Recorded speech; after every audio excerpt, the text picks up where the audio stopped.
नमस्कार मंडळी, तुम्ही कधी न तळता तिखट मिठाची पुरी केली आहे का? तर झालं असं, मुलाच्या डब्यासाठी कणिक आधीच मळून ठेवली होती, पण ऐनवेळी मुलगा म्हणाला, आई आज मला तिखट मिठाची पुरी हवी आहे डब्यात. मग काय केला ना जुगाड. पोळीमध्येच तिखट मीठ घालून छान पोळी लाटून घेतली. नंतर वाटीच्या मदतीने छान पुऱ्या करून घेतल्या आणि नेहमीप्रमाणे न तळता त्या तव्यावरच भाजून घेतल्या.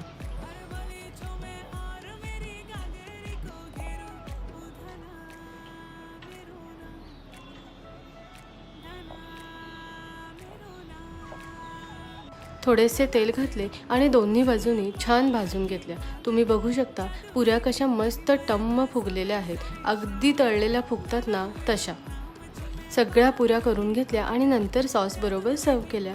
तुम्ही देखील अशा पुऱ्या नक्की करून बघा आणि माझ्या रेसिपीज आवडत असतील तर माझ्या चॅनलला नक्की सबस्क्राईब करा. थँक्यू.